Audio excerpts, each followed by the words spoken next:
In life, if you just go wing it, you're going to get wing it results. Okay. If you look at, like you were mentioning basketball, no basketball team goes into the playoffs or even just to a regular season game without having a strategy, without looking at the opposing team, knowing what are their strengths, what defense they run, what offense they run, who does it run by, and then how to utilize your assets to defend that. If you're just going willy-nilly, you're going to get willy-nilly results. So first and foremost, you're going to have to put that framework, which is what it's the blueprint. So if you're in business, it demands more of a structure. It demands more of an approach of like, all right, cool. I want to make X amount of profit this quarter. How are we going to go about that? Good morning, everyone. Welcome to another episode of the Tech Leaders Playbook. Today, we have not a technologist, but a very, very important guest who is a professional speaker and peak performance coach, and a guy that has more energy than you could combine in an entire conference room. Christopher Dedeyan, welcome, brother, and thank you so much for being here. I know this has been a while. We've been trying to catch each other. Thank you so much for being here this morning. Avedis, thank you very much for having me. It has been a minute. We connected about a year and a half ago, and we always said, hey, let's make this happen. And obviously with travel schedules, speaking schedules, a bit more difficult, but it's such a pleasure to be connecting with you and being on your show. Absolutely, man. As far as your energy goes, I'm not even kidding, man. I'm watching you on LinkedIn, traveling the world. You were in Armenia most recently doing cool stuff. And I'm like, I'm energized by your posts. I don't even have time to watch the videos and I'm energized, man. So that's a big deal for me. You know, a lot of times people with high energy, it's infectious. You know, they energize the room, they energize your life versus being on, you know, I like mellow people, by the way, as well. But for me, there's something about just someone that brings that energy, gets everybody excited. You know, you just walk in and there's a spirit of energy you bring. Yeah. So let's start by telling me a little bit about your story, man. Like, how did you get to this point? Where's your journey up until this point? Okay, so thank you for bringing that up, Avidis, and it kind of ties into my story, my background, my origin story, let's call it. So I have a lot of energy because I was actually diagnosed with dyslexia, ADHD, and hyperactivity. So that's where the energy aspect comes about it. Now, granted, now as a 35-year-old man, I've been able to navigate that. And like you see, I'm high energy, but I'm able to hone it down, bring it up, and kind of utilize it as a tool set for me as a speaker and communicator. But how it kind of happened is a bit like alluded to. I was diagnosed with dyslexia at 8 years old. So I was blessed enough that my parents noticed at a young age that there was something wrong with me in regards to my reading and my writing capabilities compared to my peers in classrooms. And for people who don't know what dyslexia is, it's a learning disability that has to do with reading and writing. It makes it so much more difficult for me to decode words and be able to eloquently read on that end. So as my parents noticed that I had this difficulty, I was in a school, an Armenian school in the greater region of Montreal, which is where I'm from, Montreal, Quebec, Canada. And once they noticed that, they took me out and they put me in a specialized school called Vanguard, which is a school for students with learning disabilities. So as I went into that, I was young. Once again, I did not know what dyslexia was. I was afraid of it, did not know any cognitive understanding behind it. All I heard was I was losing my friends because I was leaving in the middle of the school year and I was going into a specialized school. I did not want any of that. I didn't understand it and I didn't have the cognitive ability to understand it at that age. First thing I noticed is that, hey, I'm not alone within this. I went into a school that there was 100 kids that had learning disabilities, such as myself, towards ADHD, dysgraphia, whatever the case is, they had all of it. So that's the first thing I noticed. As I went into that school, one other thing that I saw was that really what learning disabilities are is just a different form of learning. The education system that we were given in North America wasn't conveyed for my learning methodology. And as I got the proper tools with this school, with this specialist, with the speech therapist, I just figured out what are the tools I need? What are the systems I need to succeed? So then I started succeeding quite well in the education system that I was given for that. And then at the end of the high school, just like anybody, we have to decide what do we want to be, right? What career do you want to go into? And obviously, the first thing that came to my mind is I want to be a lawyer because I like wearing nice suits. I obviously like talking. I'm like, yes, let's go into that. After the first few minutes of thinking about this, I started researching what it takes to be a lawyer. And I noticed 95% of the job has to do with reading and writing. So then I'm like, okay, wait a minute. Being dyslexic, let me not go into that. Let me find a career that has almost no reading or writing. And what I found was being a fireman. I'm like, oh yes, let's go into that. The fire truck, the adrenaline, the boys. So I went into that. It took me a couple of years to get into the fireman academy. And after a while I got in and I started working in that industry. I was working at Pratt & Whitney Canada, which is a company that does airplane motors. And I was becoming an industrial fireman there. And as I was working there, I realized that this is not what God put me on this planet to do. And as I was noticing that, I realized that I was meant to be an entrepreneur. My whole life, I was getting ready for that. Obviously, I remember when the teacher used to come into the classroom and say, kids, put yourself in teams. That even before she finished the word 3, I had my head up and I was looking in the classroom, who reads the best? Who writes the best? Let me put a team together and delegate the work and let's get the grade together. Delegation 101. Brilliant. Bro, I remember in college when I used to fail my grades, I used to go see the professor and I used to negotiate my grade up. I'm like, oh no, that's not what I meant. This is what I meant. All skill sets that are massively valuable and necessary for entrepreneurship. Now, I know that I'm going a little tangent here, but I'm just going to finish off over how I kind of got where we're getting to in regards to speaking. So as I started going into real estate brokerage, as every entrepreneur and anybody that has been in the entrepreneur world knows, it was a bit difficult in the beginning. It took me a bit of a while to start succeeding, exactly a year and a half. The first year and a half, I paid to be a broker. But then afterwards, I started succeeding. So much so that in my early 20s, I was succeeding in air quotes over here, whatever society says success is, right? The car, the money, the house, the success. And I got invited to go speak at this event put together by the Learning Disability Institute of Quebec to talk about how I'm a successful dyslexic entrepreneur. And the person that had invited me was actually the keynote speaker, and she was my speech therapist that used to follow me in high school. And as she kind of invited me, that same evening that she had kind of called me and said, hey, Chris, I think you should do this. And I agreed upon it. She wrote me an email, Avidis, and in the subject, it was written in caps, Chris, I don't think you should do this speech because there's still a lot of people that have a negative misconception and a lack of understanding what learning disabilities are and what dyslexia is. And you might lose some clients. Now, I knew she was coming from a place of love, but in my mind, I'm like, no, I need to do this. And I'm like, I'll call you Monday to let you know why. So Monday rolls around, I give her a call. I'm like, Bridget, listen, if I'm not doing this speech right now, I'm not helping the kids that are in the school benches right now. I'm not helping the future generation and I'm not helping my future kids. This is something hereditary. I will be somebody fake. Furthermore, if there's anybody that doesn't want to work with me because I have learning disabilities, those aren't clients I want to work with either. Exactly. And she's like, oh my God, yes, I agree. I just want it to come from you. And that was the first time I gave a speech at an event. Brother, I had no idea about anything about that world. I got ready for that, but I didn't know what to expect. I asked her how many people are going to be there. She's like, oh, about 200. Bro, the day of the event, I opened the door. I look left and right. There isn't 200 people. It's more like 1,000 people. Now my heart is beating through my chest. I am sweating bullets. I'm like, what did I put myself into? I'm sitting down and then speaker after speaker is going on stage. One, this doctorate. One, that bunch of letters after their names. And I'm like, what am I doing here? I'm just a little broker. And the moment comes, they're like, Chris, please come on stage and present us your story. And the best way that I could explain it with the vernacular that I have was it was this God putting moment of like, this is my true purpose. And during that speech, people clapped, cried, and I just engaged with the crowd in such a way that I'm like, this is what I need to do for the rest of my life. And that's how my speaking career started. The Ministry of Education was there of the province of Quebec. They did a reform with me.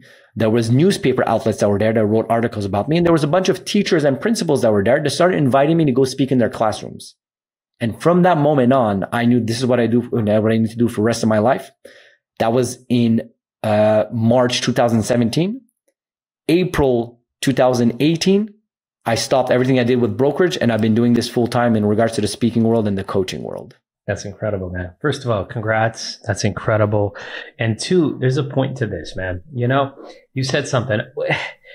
Man, I'm just a little broker, man. Why do you want to hear from me? It's, you know, the advice I'd give to the world, if someone's seen something in you, something impressive that they want to share with their audience, their world, freaking do it. Because I'm telling you, man, Chris, you know the world I'm in. I've heard speakers, you know, incredible people, man. Like I'm going to be meeting Damon John in Miami a couple weeks from. I've heard him speak. I've heard athletes speak. I've had incredible people speak. But the people that have resonated are just regular people, man. Like I went to a Vistage summit once, and it was a principal who had taught in these incredibly challenging schools in the South, I think it was.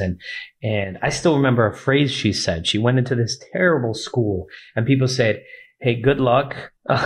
You'll be here for about a year. You'll basically graduate with accomplishing nothing because these people are animals. And she said she used a very different approach. She said, so what? Now what? So what? We're in the worst school in the country. So what? None of these kids care. Now what? What do we do about it to change the landscape? Imagine all the people I've heard speak, and this is a principle, has nothing to do with entrepreneurship, technology, anything I'm interested in. Honestly, when she went up there, I'm like, what is the point of this? Why am I hearing? Why did I spend my very valuable time driving to downtown LA to hear a former principal speak? I don't care. Wow. I was floored, right? So anybody that's, I don't know who I am, like I'm not that important. No, dude, go do it. It could change your world or it could change somebody else's world. So I love that, man. Great story. Thank you for highlighting that, brother. So you're, go for of course, man. I just want to say thank you for highlighting that because it is so true. As a speaker, the most beautiful thing is somebody that's just being so true to their story, and you don't know how it's going to resonate with the audience members. Yeah. And like you said, you went to LA or you're downtown and you're like, man, why am I spending my time? And you listen to the speaker and this person that's a principal, which has nothing to do with your industry, but there's so much to learn from it. So I definitely do want to highlight that. Don't only stay in your industry. Go check out what are the other industries that are doing, because you might be in a blind spot within your industry if you're only studying people from the same industry. Go see what other people are doing from different industries and correlate that to your industry in itself. Honestly, I try to be in think tank groups that have nothing to do with my industry. Yes. Some of my think tank groups, man, like one guy is a successful plumbing company. Another guy owns a attorney, real estate from this. That's what I'm focused on. Is just, I want to learn from great leaders and great thinkers. I don't need any more information about my own industry. I can learn that on my own. But your whole thing is you help CEOs and entrepreneurs and organizations optimize performance with tools such as like the peak performance speaking and all that stuff. Like, why did you choose this topic? Why do we care about optimizing performance, and what tools do you teach people to utilize? I love this question, Avidis, because really what it comes down to is you have to look at your own transformational journey. So what's your hero's journey as an individual? And after that first speech that I talked about in 2017, I had just hired my first peak performance elite mastermind coach, which he was actually from the Tony Robbins organization. You still work with him. He has his own business now. His name is Trevor McGregor. He's from Vancouver, Canada and Australia. And that first speech that I gave was actually in French. Like I said, being in the French-speaking part of Canada, that particular speech was in French. I speak 3 languages, English, French, and Armenian, and learning the 4th one, Spanish. So as I gave that speech, he looked at it and he doesn't speak a lick of French, but he's like, hey, you're meant to be a top-end speaker. And he's like, that's what you're going to do for the rest of your life. And I'm like, Trevor, what are you talking about? Can I even make a career out of this? I had no idea about the industry. He's like, yeah, not only are you going to make a career, he's like, you're going to be one of the top-end keynote speakers of our modern time. So then once that happened, we started looking at what am I going to speak about? And I'm like, okay, I have the origin story of being dyslexic, this, that, and the other. But I'm like, do I want to be that guy, just the dyslexia guy? I'm like, no. That doesn't mean it's something I don't talk about. No, it's my origin story. It's important. But then I started looking at what am I? Who am I? What do I do? And I realized for years and years and years, even before going on stage, all that I did was performance. I want to perform in every area of my life. I truly believe in, if we are succeeding in your business life, but you're not succeeding in your home life, are you really succeeding? The counterpart, if you're succeeding in your family life, but every single month at the end of the month it's tough to pay your bills, are you really succeeding? And if you have both of those are perfect, but your body is not the way it should be, your spirituality is not connected the way you should be, are you really winning? So my ideology is a high-performing individual. Make it clear, absolutely not. So that's what it is. Yes, that's exactly what we're alluding to. The easy answer is no. That's exactly it. And that's what I teach my top-tier CEOs and top-tier entrepreneurs. If you are leaving opportunities or you're not taking care of you as a person, I don't care who you are, you're leaving opportunities on the table as a business leader. If your body's not right, if your mindset's not right, if your romantic life is not right, you're leaving opportunities on the table and vice versa. So that's why for me, it was clear that I'm like, I have to go into high performance. And that starts with understanding the biochemistry of the brain and body, That starts with understanding how to communicate better, how to be a better leader. That starts with understanding how to be able to navigate all of these different areas so then you can succeed in so many ways. So that's how I kind of picked it, because that's who I was. Naturally, when I was a broker, the other people around me used to come and see me. Hey, Chris, how do you succeed in business? And how do you have this body? And how do you have this mindset? How do you read about a book a week? And then as I was noticing, they're asking me these questions. I'm like, the market is telling me what they want me to teach them. Now, if I want to help them, I have to structure it in a way that it makes sense. If I just tell them one or two answers, that's one thing. But if I follow them on a weekly, bi-weekly basis with a structured outline, giving them the actual blueprint, then that's when we get the massive results, which I've been doing for over a half a decade at this point, and have been seeing massive results with the clients around me, from Fortune 500 companies such as Pfizer, Sanofi, the Red Bull Racing Factory, which I gave a speech at. And we've been seeing these results for its high improving individuals. Huge, man. I think your focus is managing stress, increasing productivity, and enhancing energy levels. Let's talk about enhancing energy levels. Like I said, guys, offline, Chris has got even more energy, which is hard to believe. So let's talk about that enhancing energy levels, man, because life can be draining. You got so many things coming at you, right? Especially, us, this age group, in fact, men, they say it's a very dangerous age group from about 40 to 50. So much stress. There's so much going on that this shit could kill you, man. Right. Yeah. And at the least, if it doesn't kill you, it could genuinely just drain your energy where you spend 10, 12 hours a day working your butt off and accomplishing nothing. You can go to every basketball game of your kids and competitions and this and that. It doesn't matter. You're not mentally, physically present. You can spend all the time in the world with your wife, but not have anything deep. So energy is everything. Tell me about how to enhance your energy levels? Okay, I love this. Let's some nitty gritty, and I do want to give some actual tangible tricks and methodologies for your audience so they could really take away some things that they could change. I come up with the basis of understanding what is the two biggest assets in life, all right? The two biggest assets is time and your energy.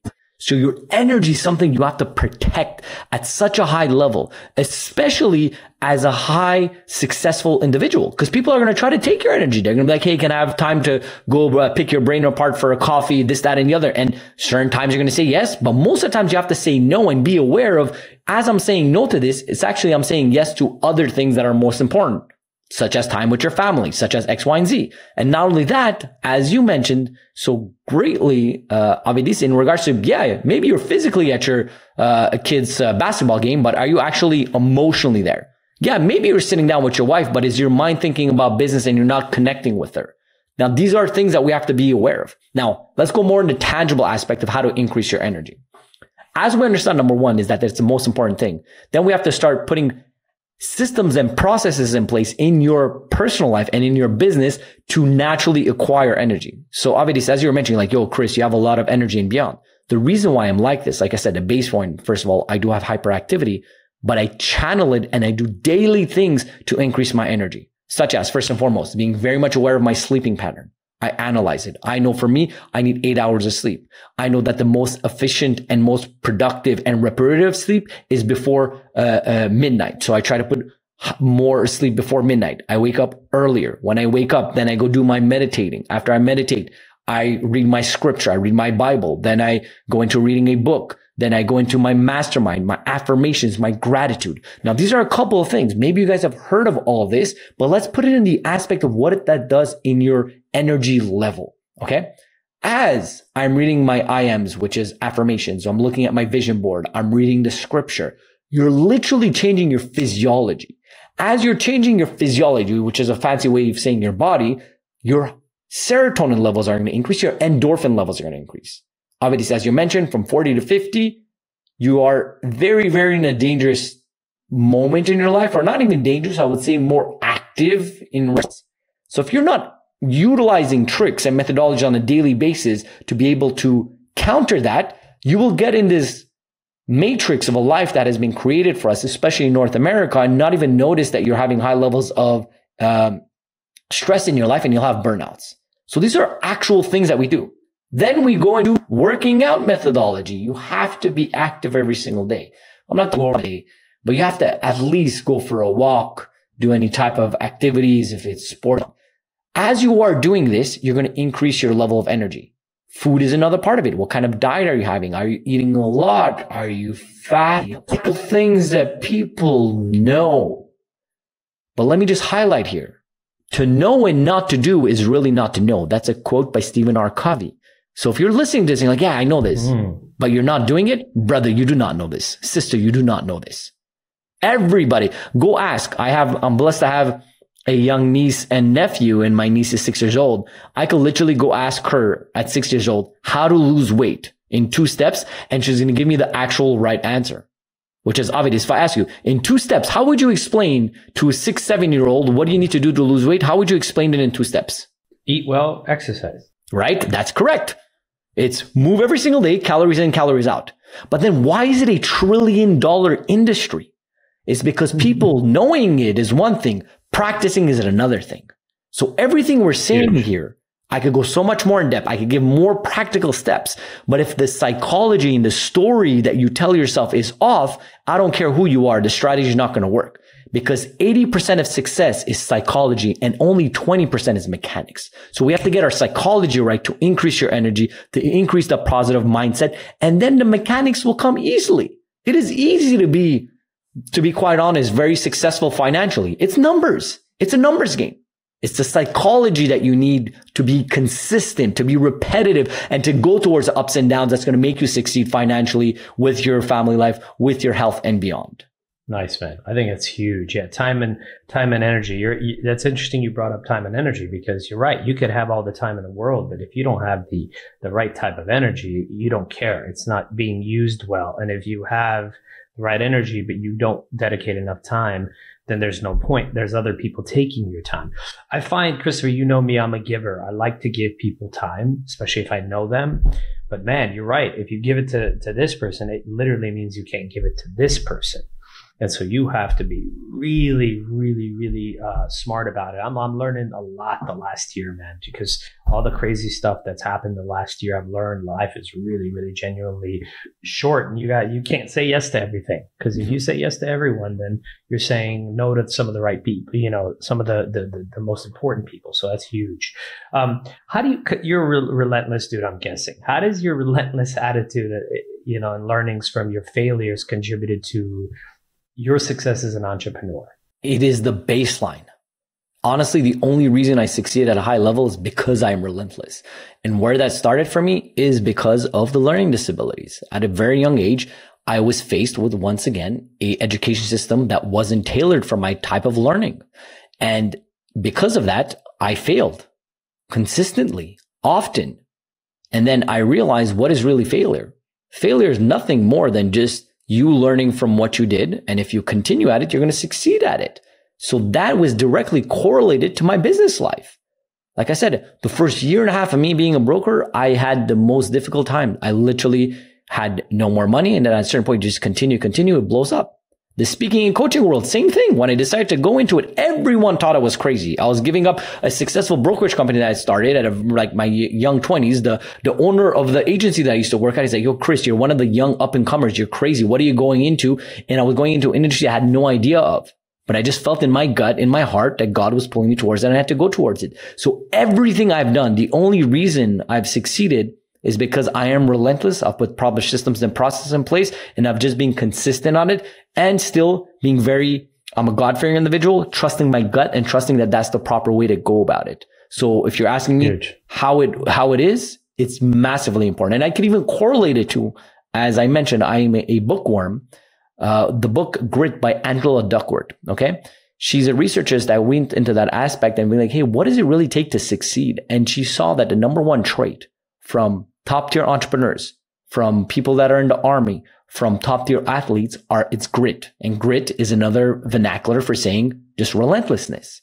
And if you have that ideology, it really doesn't matter if you're doing something right or wrong. If you're somebody that's relentless, as you're taking your decisions, you're going to find the right way to go about it. But at least you're not paralyzed by taking a decision, and you're not going to stay in the forefront of like, hey, should I do this? Should I not? And you'll start the same place. It's being relentless and understanding when failure hits is just like teaching you a different way and you learning from that lesson and moving on. Hey, Chris, by the way, one of the things I do as an investor, not in my business, but as an investor in startups, I actually invest in the in the entrepreneurs, right? Now that's easy to say, but a lot of times the product that I'm investing in isn't always going to succeed, to be honest with you. But I'm using my gut, which is good and bad.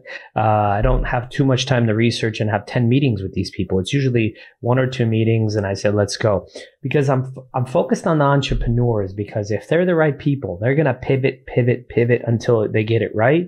Even if that company that I invested in is a failure, which happens, I have a really good feeling that they're going to figure out on the next one, and I'm going to be part of that next one. And that next one could be the 100x, the hockey stick startup I'm looking for. So that's huge. It's all about mindset. So I agree with you.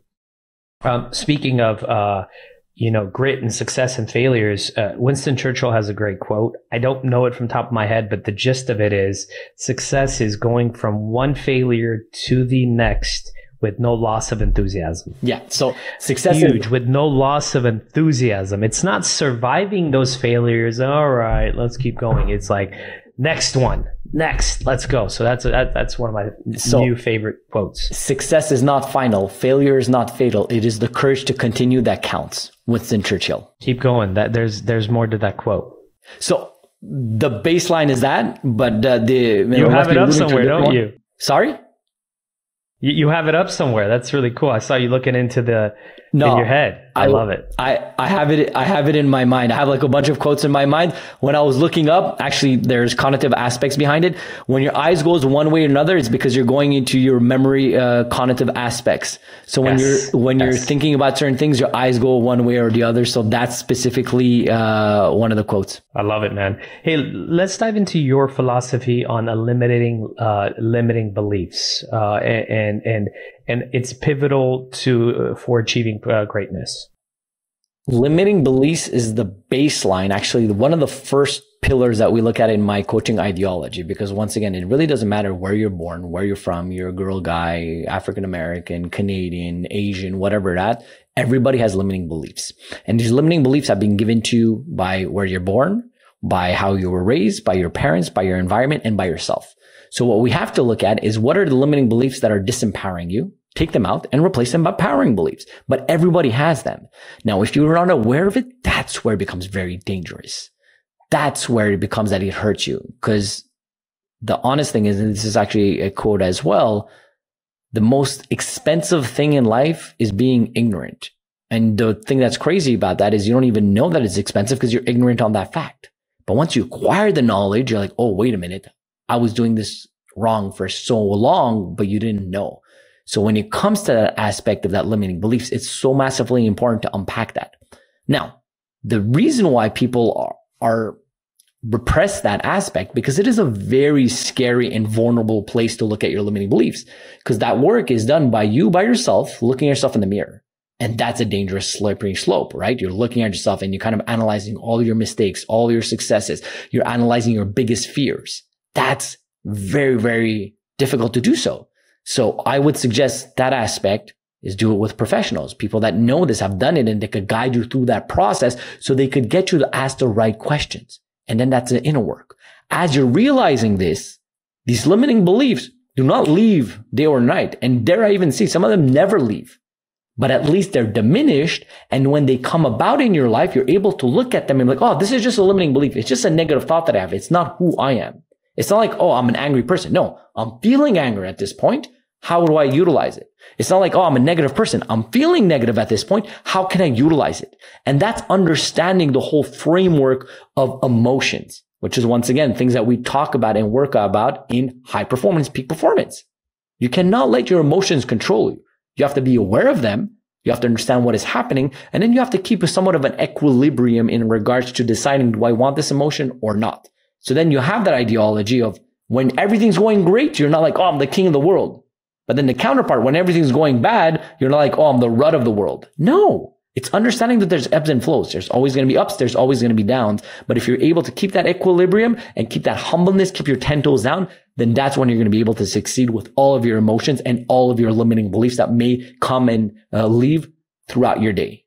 You know what I believe is the worst part about limiting beliefs is when you put a tag on someone. Hey, you have ADHD, or hey, you have dyslexia, or hey, you have a physical disability.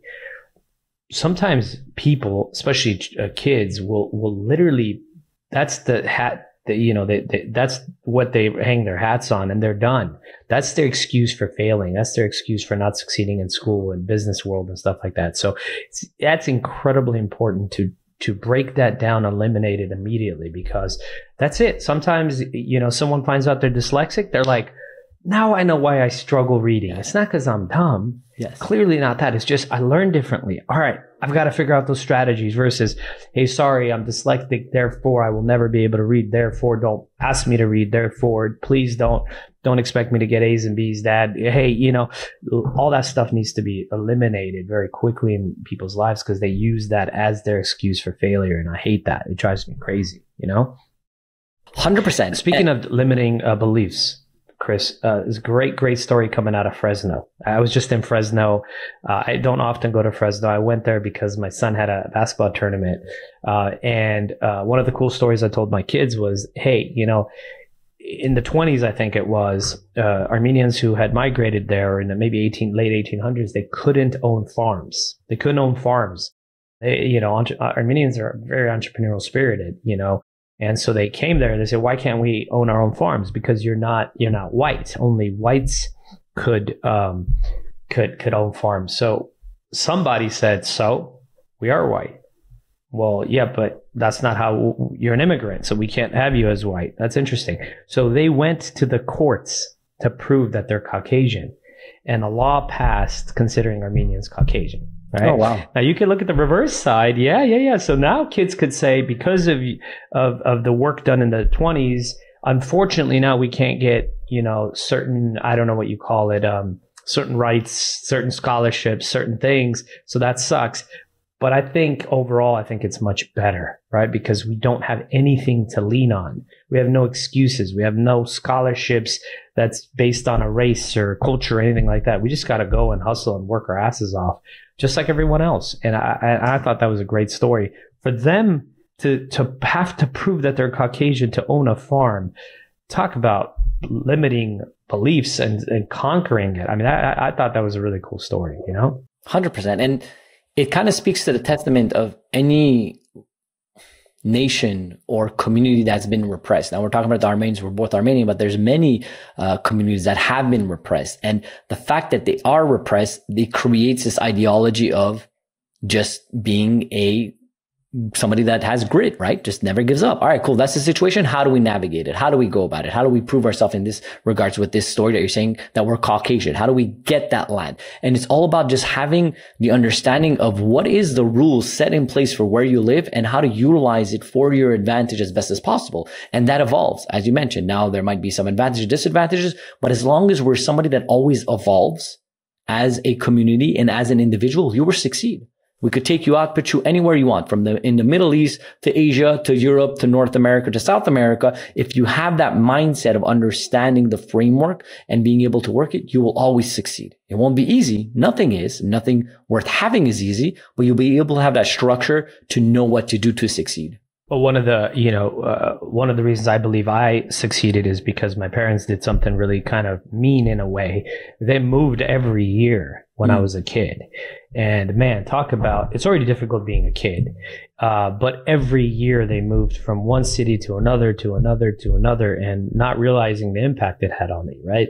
Imagine starting school every 1.5 years, a new school. Not every year, because that would be cleaner, right? Because I would start a new school with the rest of the kids. Nope. Literally middle of the year, they would pull me out, put me in a new school. So I'm already the new kid. Second of all, they've all been there together for years, or at least those 3, 4, 5, 6 months. And here I come in, trying to lead, you know, because that's who I am. And it's like, who the hell are you? You know? So, but the impact it had on me is, man, I had to learn to be gritty. I had to learn to make friends. I had to learn how to throw myself into situations. Like I didn't have a choice. I wasn't invited to play basketball. I'm a new kid. Nobody wanted to hang out with me. So what did I do? I just brought my own ball. And I started, you know, playing on the side. And the next thing you know, I'm slipping in with no choice. They didn't have a choice to let me in, you know. So these are the things that are huge. You talk a little bit about blueprint plan, right? How does creating a blueprint plan contribute to an individual's success? And can you share like an instance where this approach significantly impacted you or your clients? Okay. So just like anything in life, if you just go wing it, you're going to get wing it results. Okay. If you look at, like you were mentioning basketball, no basketball team goes into the playoffs or even just to a regular season game without having a strategy, without looking at the opposing team, knowing what are their strengths, what defense they run, what offense they run, who does it run by, and then how to utilize your assets to defend that. If you're just going willy-nilly, you're going to get willy-nilly results. So first and foremost, you're going to have to put that framework, which is what it's the blueprint. So if you're in business, it demands more of a structure. It demands more of an approach of like, all right, cool. I want to make X amount of profit this quarter. How are we going to go about that? What is the number of clients I have? What is my overhead? Who do I have that maybe is paid too much in the business? Whatever the case is.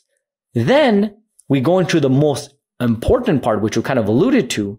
You could have the best plan in the world, but if you don't have the system and process in place to practice that plan and utilize it, what does it matter you have the best plan? Once again, if we correlate it to the diet world or the working out world, I can give you the best workout plan and give you the best diet plan, but if it stays on your desk and you're not doing it, there's no value towards it.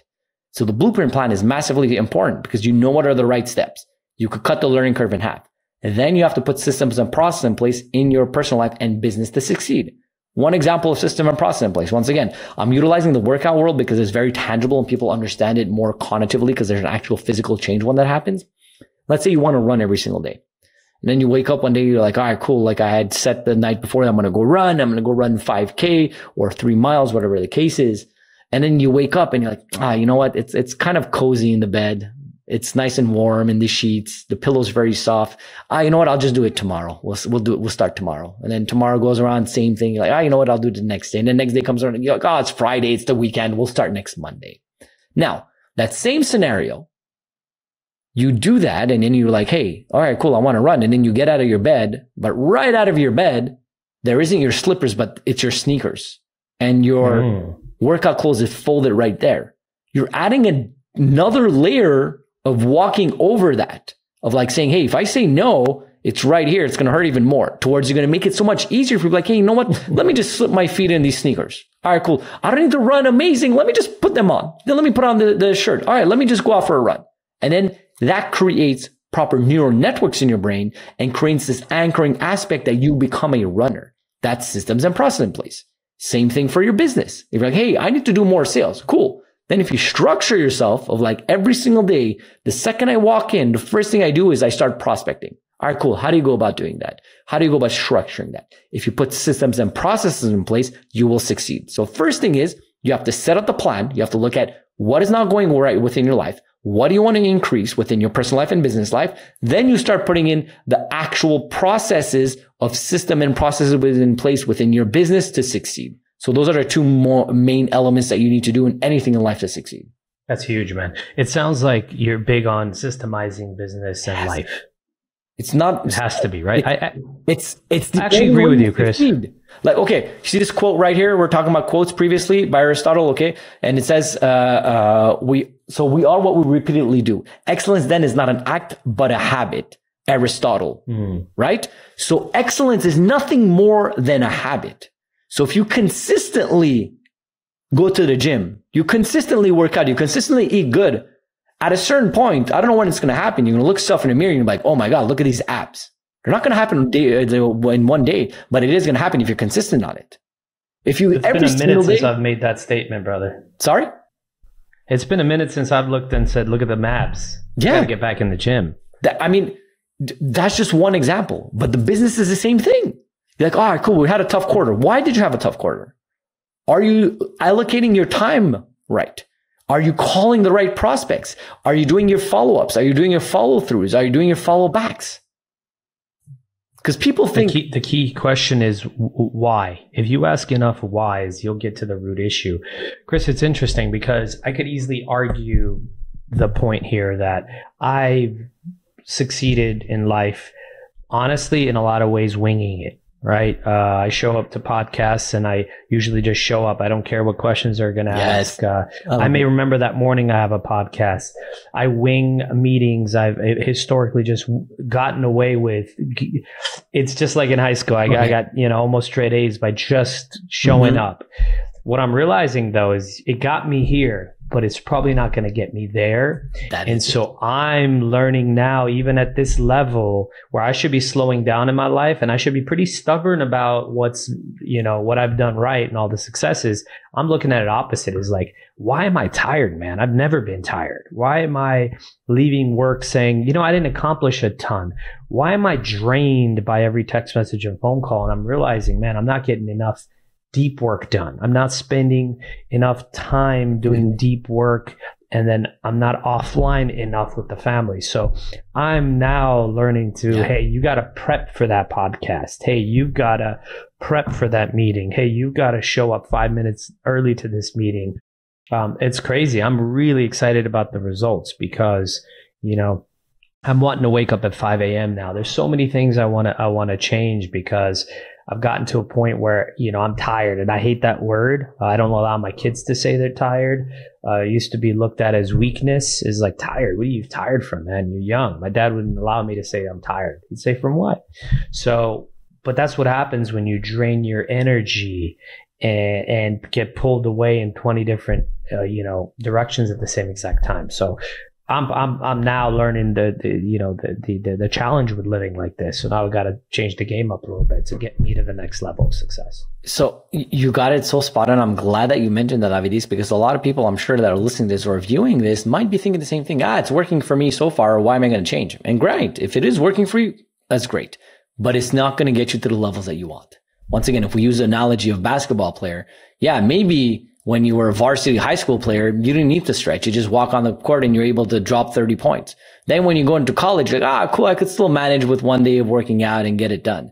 Once you make it to the NBA, I don't care who you are, the level of competition is such a high level. If you're not eloquent in the way that you approach the game, and let me correlate it back to business, you don't approach it the right way, obviously the only thing that's going to happen is a burnout. And I've seen it day in, day out with my top tier clients.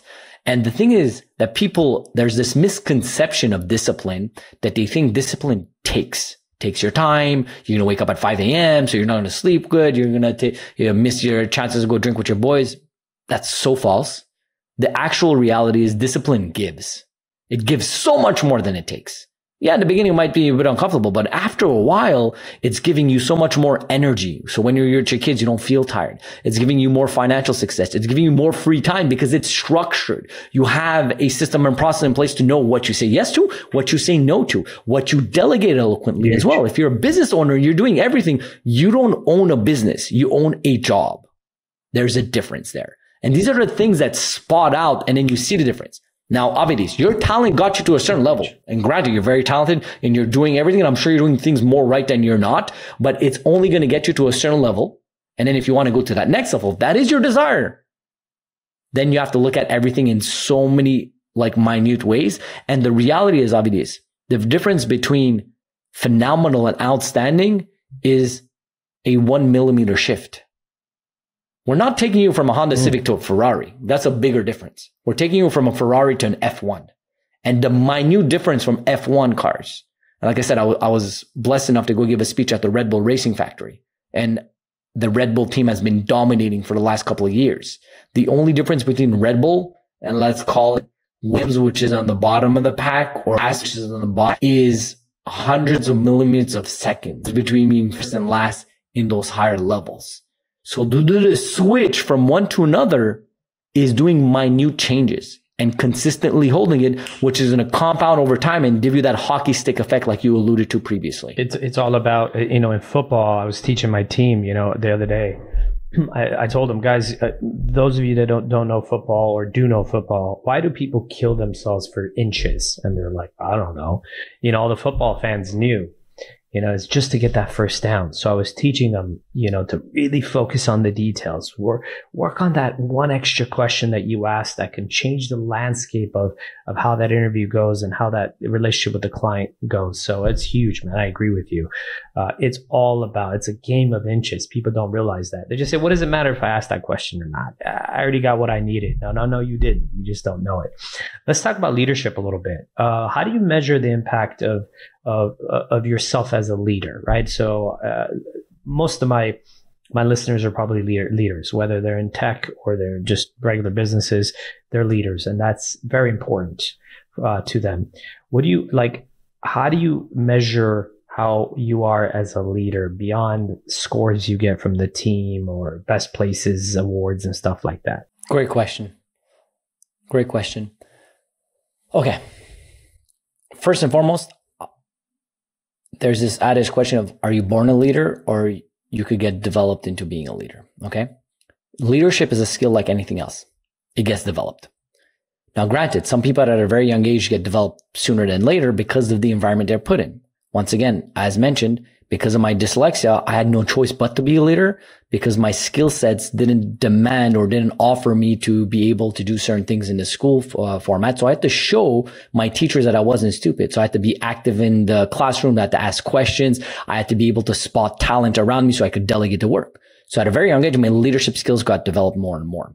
And I became, in parentheses here, kind of a natural leader as I got into the workforce because it really wasn't natural. It was developed as I was a kid. As you get older and older, and I am in a position. It was a coping mechanism almost, it is. Chris, right? It was a coping mechanism. 100% it is a coping mechanism. I had no choice. I had to survive in the education system that I was giving that was very correlated for people to read and write, which is not my strength. Not at all. But I have other strengths that my brain does in certain ways that are just so massively important that other people don't. I see patterns and connections in ways that other people cannot see. I see things before it happens because my brain is able to associate patterns. That's why there's a lot of dyslexics that are into entrepreneur and they're massively successful, like Richard Branson. There are great actors like Tom Cruise. The list goes on and on. There's great engineers, great people in the art world and beyond because our brain sees things differently. Now, in regards to the leadership aspect, as I started succeeding in the business world, and not only in the business world, but I do a lot of philanthropy because I truly believe in giving back. I'm the president of my alumni association of the school Vanguard, which I mentioned is a school for students with learning disabilities. I'm a part of the foundation to raise money for that school. I'm a part of EGBUYP, which is an Armenian association. Anywhere I am, I get in the position of leaderships because when I'm around that thing, don't ask me to read and write, do the documents, do the minutes. No, I'm able to look at the talents, know that you're great at this. You should be here. I'm great at eloquently explaining certain thoughts, my ideologies, the processes, and getting a team to follow that, which is what it is to be a CEO.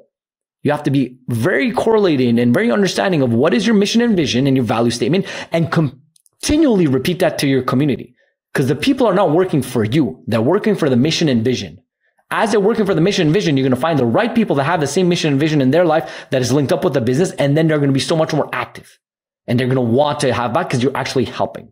So as I was able to notice these things, then I started going into understanding the real dynamics of power and leadership.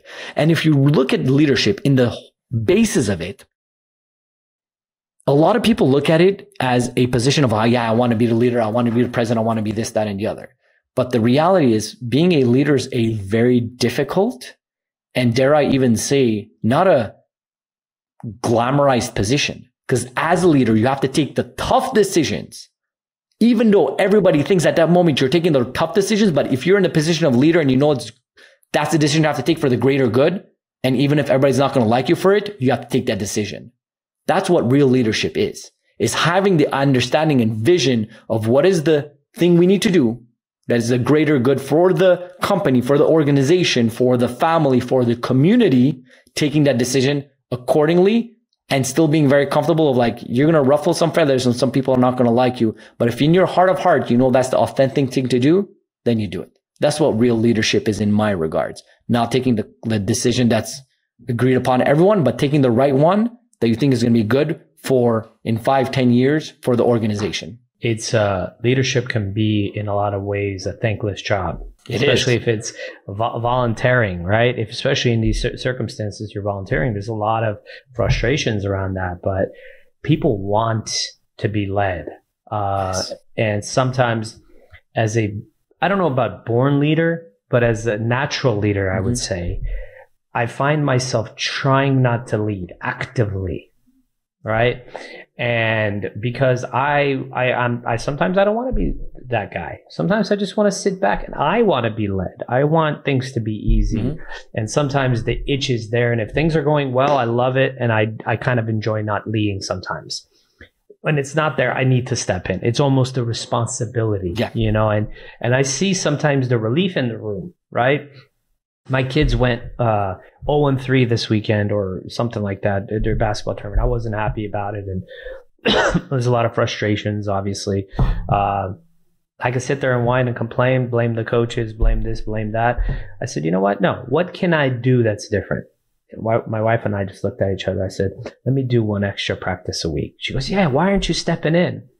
I said, babe, because you told me I don't have enough time. You know, I kind of sat back and I didn't want to be that guy, you know, and now I've arranged a Sunday morning basketball practice.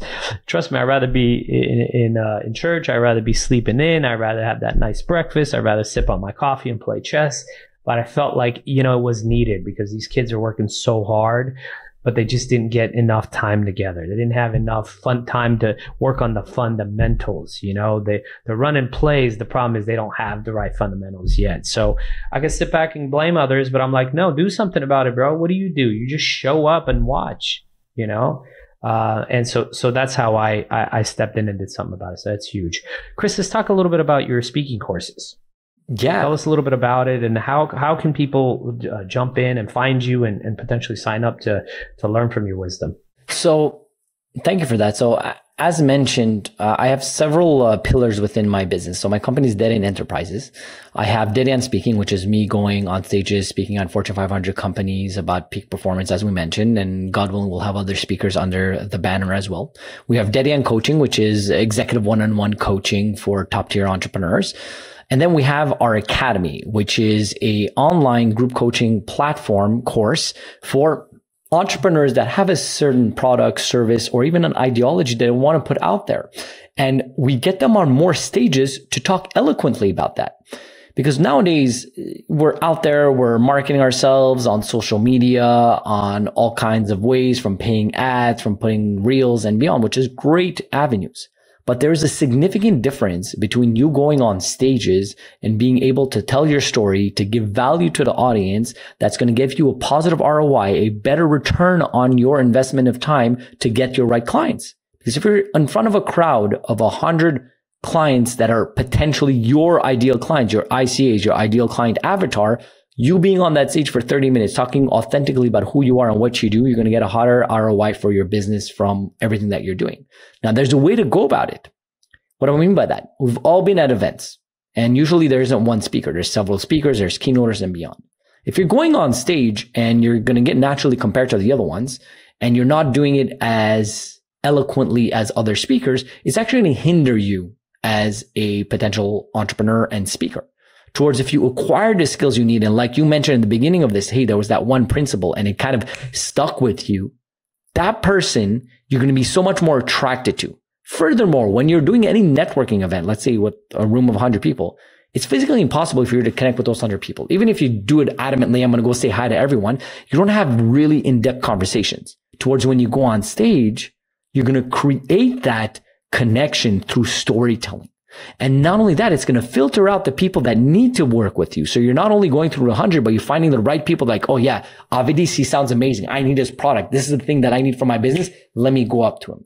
So as I started realizing this and me just being a speaker on stages and traveling the world doing this and seeing this rapport of how my business grows kind of organically through that, I'm like, other entrepreneurs need this. So we built a course, which is Entrepreneur to Speaker Blueprint, and we get top tier entrepreneurs and C-suite execs on stages to talk eloquently about their service, product, and ideology, which then gives them a massive ROI. And the way that we go about this is we have a full 4 pillar program with over 27 lessons all pre-recorded in studio, teaching you how to speak more eloquently, how to be a better communicator, how to prepare your speeches, how to structure it, and how to potentially even get paid as a speaker so you could get the right audience, so then you could get a positive ROI.